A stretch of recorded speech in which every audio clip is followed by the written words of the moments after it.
సినీ నటుడు నిర్మాత బండ్ల గణేష్కు భారీ షాక్ తగిలింది. చెక్ బౌన్స్ కేసులో ఆయనకు ఏడాది జైలు శిక్షతో పాటు భారీగా జరిమానా విధిస్తూ కోర్టు తీర్పు వెల్లడించింది.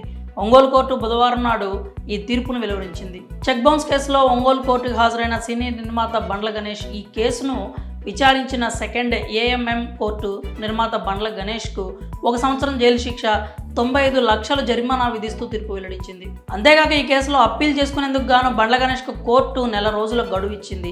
నాగులుప్పలపాడు మండలం మధ్యరాల ముప్పాళ్ళ గ్రామానికి చెందిన జట్టి వెంకటేశ్వర్లు దగ్గర 2019లో బండ్ల గణేష్ 95 లక్షల రూపాయలు అప్పుగా తీసుకున్నాడు. ఈ మొత్తానికి అసలు వడ్డీతో కలిపి 1,20 లక్షల రూపాయలకు గాను జట్టి వెంకటేశ్వర్లకు చెక్ ఇచ్చాడు. పరమేశ్వర ఆర్ట్ ప్రొడక్షన్స్ పేరుతో ఈ చెక్ ఇచ్చారు. అయితే అది బౌన్స్ కావడంతో 2019లో బాధితుడు కోర్టును ఆశ్రయించాడు. వెంకటేశ్వర్లు ఫిర్యాదును స్వీకరించిన కోర్టు విచారణ చేపట్టింది. నేడు తాజాగా బండ్ల గణేష్కు ఏడాది జైలు శిక్ష విధిస్తూ తీర్పును వెల్లడించింది.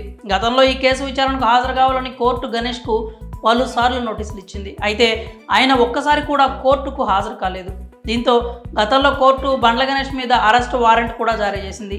ఈ క్రమంలో ఒంగోలు 1 టౌన్ పోలీసులు ఆయన్ను అరెస్ట్ చేసేందుకు హైదరాబాద్ కూడా వెళ్లారు. గతంలో కూడా చెక్ బౌన్స్ కేసులో కోర్టు బండ్ల గణేష్కు 6 నెలల జైలు శిక్ష విధించింది. 2017లో టెంపర్ సినిమాకు సంబంధించి డైరెక్టర్ ఒక్కంతం వంశీ వేసిన చెక్ బౌన్స్ కేసులో భాగంగా బండ్ల గణేష్కు ఎర్రమంజిల్ కోర్టు 6 నెలల జైలు శిక్ష విధించింది.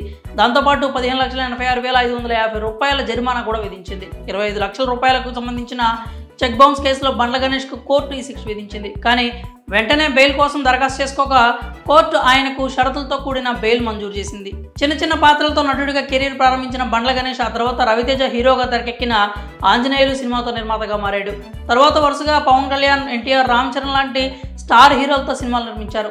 ప్రస్తుతం ఆయన రాజకీయాల్లో కూడా చురుగ్గా ఉన్నారు. కాంగ్రెస్ పార్టీలో కొనసాగుతున్న బండ్ల గణేష్ రానున్న లోక్సభ ఎన్నికల్లో మల్కాజ్గిరి నుంచి పోటీ చేస్తానని ప్రకటించడమే కాక ఎంపీ టికెట్ కోసం దరఖాస్తు కూడా చేసుకున్నాడు.